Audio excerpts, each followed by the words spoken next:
All right. Welcome to Manufacturing Talk Radio. We are at Manufacturing Day. We happen to be at the Bridgewater Marriott. We're here with the New Jersey Manufacturing Extension Partnership.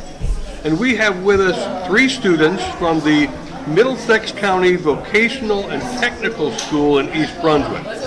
They're doing some fascinating work at this VOTEC school. We have Will Farmer here, Karnveer Singh at the end, and Taylor, is it pronounced salmon? Just yes, like a fish. Just like the fish, because I'm always tempted to say salmon, because that's the way it's spelled. Will, I'm going to start with you, and I'm going to ask you, at the VOTEC school, what is it that you're working on?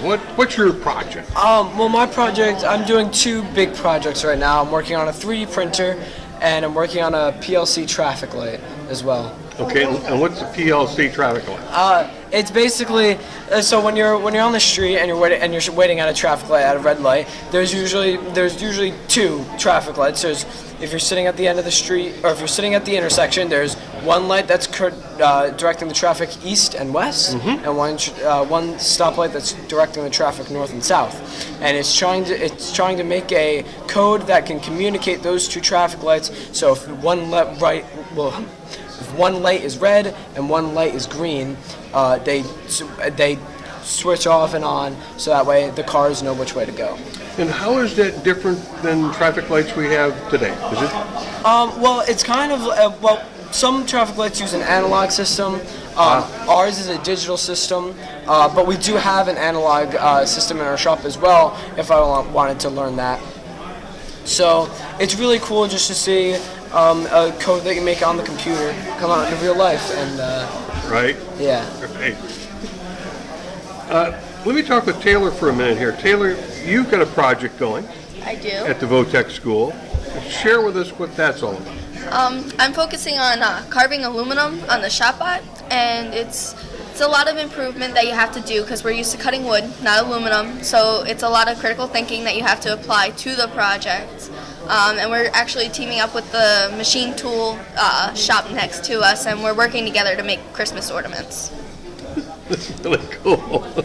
Now, Karnveer, you are at the moment the Shopbot Expert. Yes. And Vex robots. Explain to our audience what those 2 things are. Well, basically, the Shopbot designs and creates many anything you want. Basically, you can design on wood, on aluminum, or anything else what you want. It could be a logo or a picture or anything you need for yourself. And the Vex robots, basically, it's in the name, robots. We can code and manipulate robots to do what we want them to do. And basically, yeah, that's it. Lou? I'd like to ask where you got the passion. And this is an open question for the 3 of you.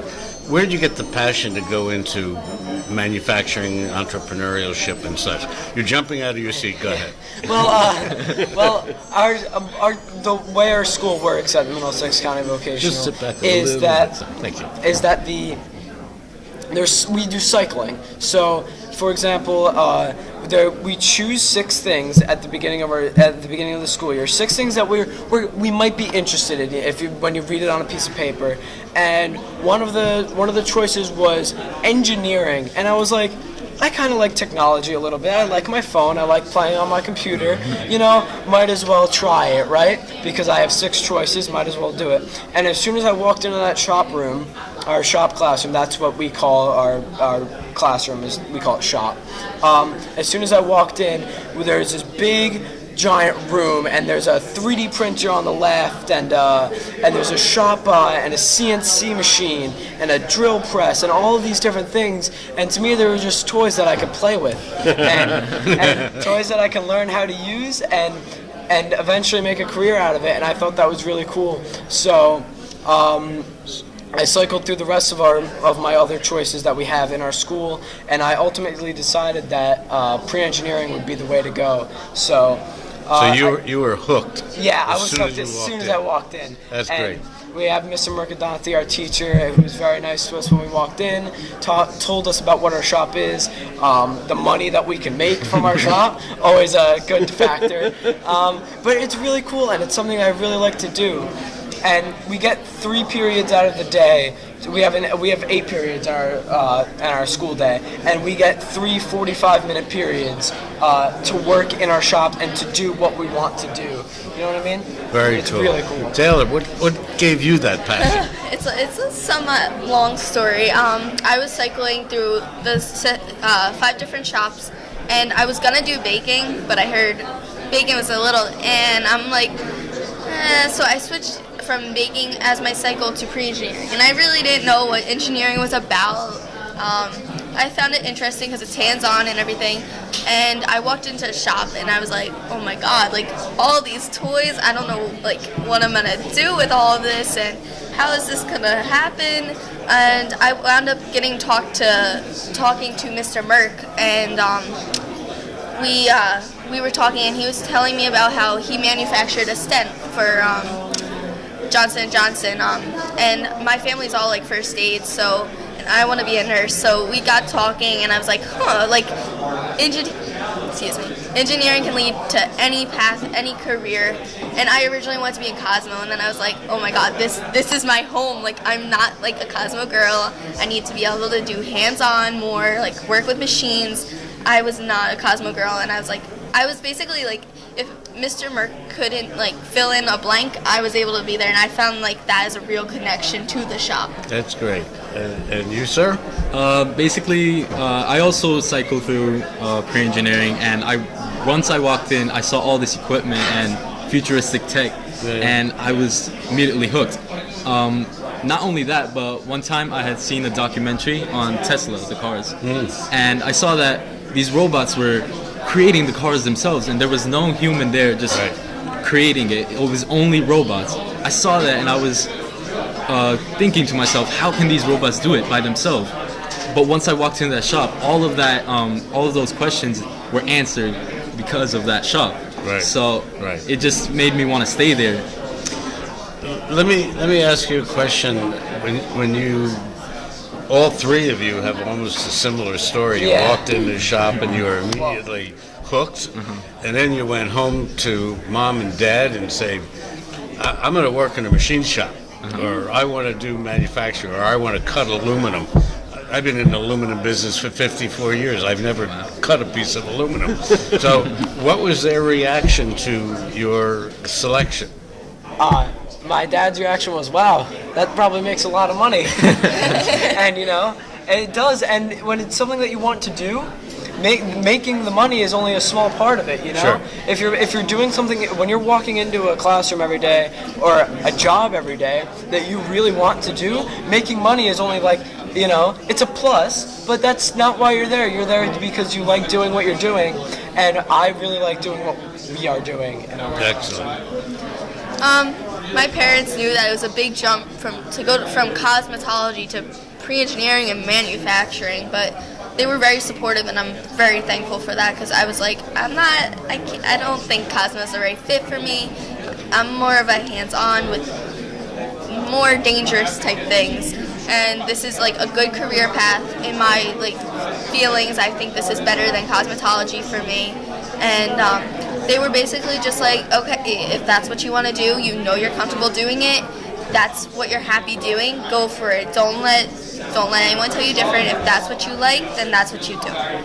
You're very fortunate to have parents that are supportive, because a lot of them aren't. And what were your parents? My parents were also extremely supportive, and my dad actually wanted to be an engineer, but for some reasons he wasn't able to fulfill that dream of his. Right. So by me being in part of this shop, I'm not only fulfilling my dream, but also my parents' dream in some sort of way too. That's very admirable. You were going to say something. Well, I'm going to jump in here, because I was talking with Will and Taylor, and I did not hear yet from Carnvier, but I think the story will be similar. Something that has touched Lou, and he's brought up quite frequently, and that is college isn't for everyone.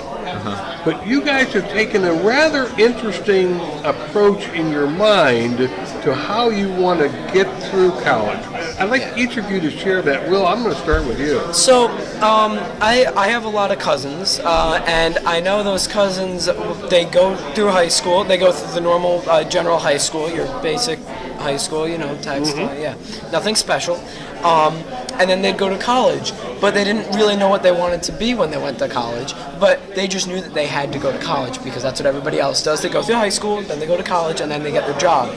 And then they come out of college and they're $80,000 to $110,000 in debt. And I think that's crazy, Now you have to work at a job and you have to try to make that debt back before you're even starting to make your own money. And I figured if I could go to here, I go to this class for 4 years, I get a certificate that says I could work at a manufacturing area.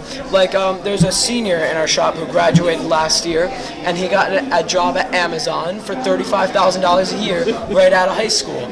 And it's really cool for him because he can work. If you think about it, if he works for 3 years and say he works there for 3 years, doesn't even get a raise, what does he make now? 30, 60. He makes over $100,000 in 3 years.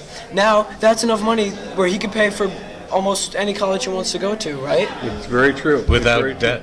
true. Right. Without debt. Taylor, you're taking a similar path. Very similar. I didn't know really if I wanted to go to Votech, but I went and I tried it out and I fell in love with it.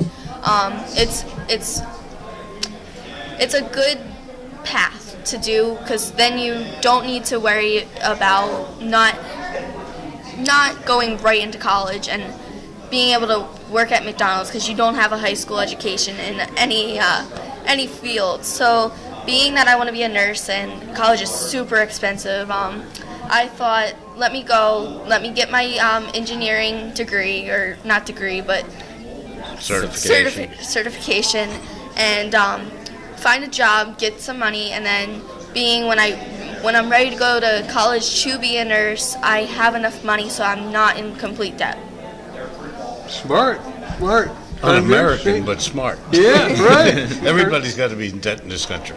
Same path, same idea? Basically, yes. But Okay. I wanted to be in college since childhood. It's a big dream and a goal of mine to be in college. And not only through college will I be able to do what I want, but it will also expand my learning, my hands-on equipment and everything.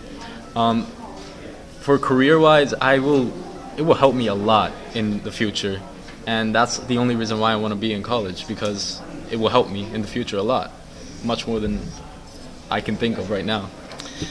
So let me, just so I fully understand your ages and your thought patterns, how old are the three? I'm only 15. 15. Also 15. Also 15. We're all sophomores. Yes, that's And great. I've just turned That's great. Truly amazing. Yeah. And Terrific. I'm 15 years old, and I've worked on a 3D printer. I've coded a traffic light, and they're working on a Shopbot and a CNC machine. And you guys use the drill press as well and the bandsaw. It's pretty cool what we're doing. The experience you get with being so young is like unbelievable and breathtaking. Yeah.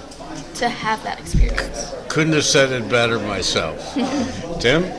Well, I want to thank each of you. I also want to congratulate each of you for sitting down, thoughtfully looking at your future, taking a step back from the college debt paths, and intelligently approaching higher education. Thank you. What you. a great path you've chosen. Thank you so much. Thanks for being on Congratulations Manufacturing to all of you. Thank Thank you you. for having Thank you us. for interviewing with us. It was our honor. Thank you so much. Thank you. Great stuff. Thanks for joining us on Manufacturing Talk Radio. You can hear our next broadcast each Tuesday at 1 p.m. Eastern Standard Time at mfgtalkradio.com.